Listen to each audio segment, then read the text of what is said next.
First, I'd like to thank Shannon and Sweet and Laura for having me here today. And my name is Andra Douglas, and I'm the owner of the New York Sharks women's pro football team.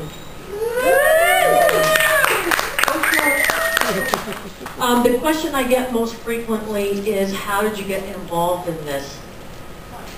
And how did I get involved in this? I'm going to tell you a little story today, and I'm going to try to make it brief, because once you get me talking about my Sharks, I could be up here, I could talk through the hurricane, I could go on and on. But I'm going to tell you a little story today, which at some point will become your story, and I think you'll understand what I mean. I was born and raised in a very small town in Florida. My family are cattle ranchers.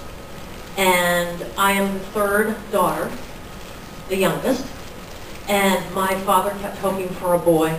And one daughter was born, two daughters were born, three daughters were born, which is mean. He said, that's it, I'm taking her, she's mine. So he took me off into the swamps, and he taught me how to hunt and fish, and he taught me how to throw a football, and he taught me basketball, and you name it. And everything that I competed in up to a certain age, I beat all the boys. I could outshoot them, outfish them. Whatever it was, I came home with a trophy, and I was bigger than life. And then one day it happened. You got a brother. No, I've always been the boy. What happened was, and this is where it becomes possibly your story, I was told no. No, you can't play on the Pee-wee football team, you're a girl. No, you can't race your motorcycle out on the motocross track anymore and camp out with the boys because you're a girl. You know, all these numerous things that you can't do because you're a girl. Now you or someone you know has lived that same story. No. And by the time I was a senior in high school, I was so angry and everything was so stuffed inside because my dad had showed me the yes side of life. And by that I mean I was shown, I guess, the male side of life. There aren't many boundaries for men. There's not many, you know, things that they're not allowed to do. And I lived that yes life, and I was successful at it. And I watched my mom, who was kind of the sacrificial side of life.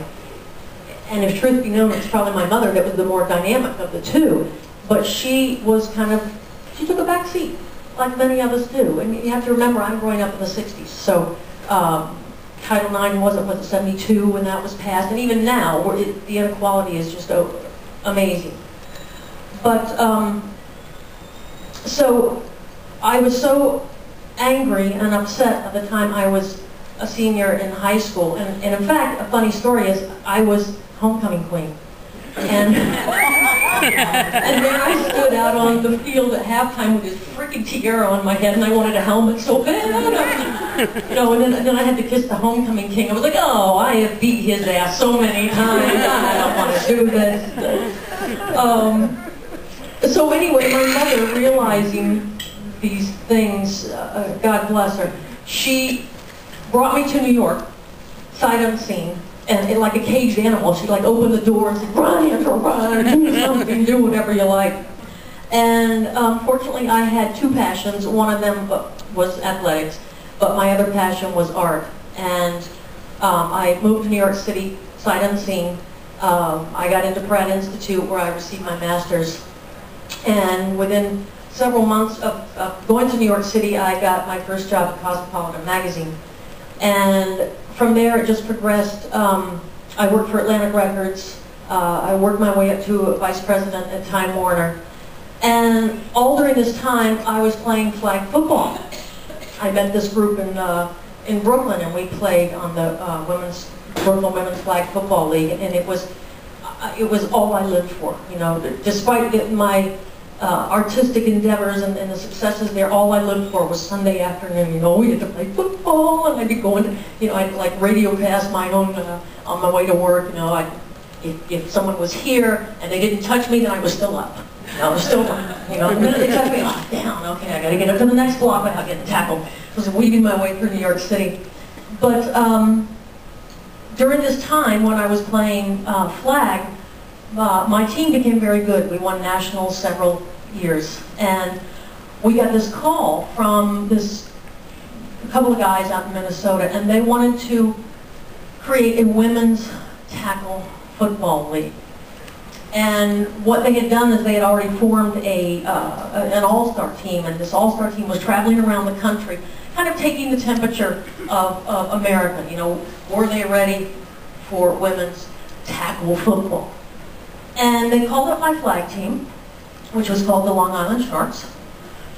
Fins up. And they challenged us.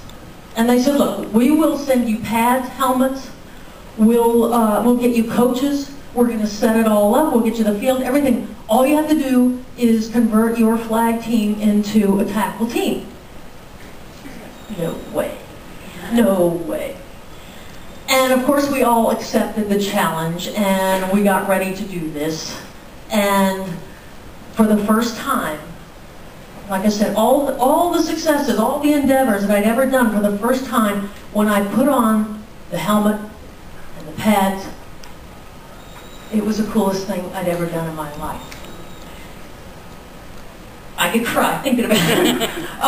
But anyway, they shipped this team from Minnesota, the all-star team, and they came to New York, and on December 11th, we played, 1999, we played, it was the coldest day Earth has ever produced. I'm certain of it.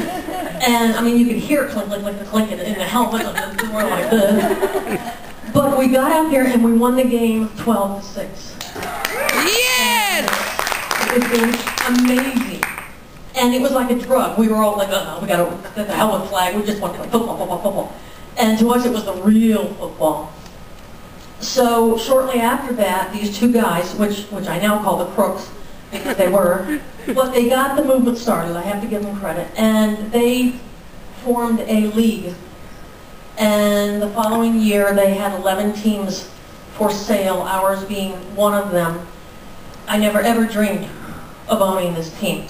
And how this came to pass was, in order to be a part of this league, you had to purchase, someone had to have an owner, you had to have an owner, so you had to purchase the league. The team.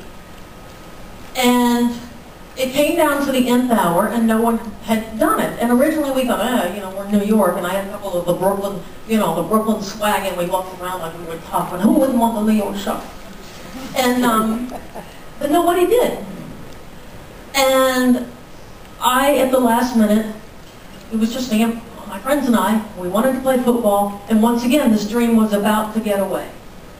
No, no, no, no. I withdrew the money out of my savings account, and I paid them. And I said, look, I don't want them to know who did it. Just please, take the money and let us play. Because then, oh, gee, is she going to play because she owns it? Or who does she think she is?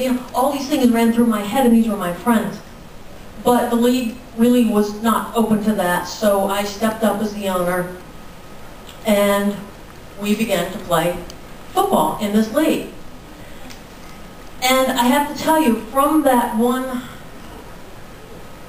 gesture, so much has evolved from that, and it went from not wanting to own a football team, not wanting to do anything but play football. And the New York Sharks have now, I want to say, it's evolved into empowerment of women. Because what it did for me, I remember when the first year, and when we started winning it, and at the time I played, I have since retired, but at the time I played, and the newspaper would I always felt silly. I was 40 years old when I bought the team. And the newspapers would interview me, so you're the quarterback from the New York Sharks. I said, oh yes. He says, well, how old are you? I'm 1,000. I felt like I should wheel out onto the field.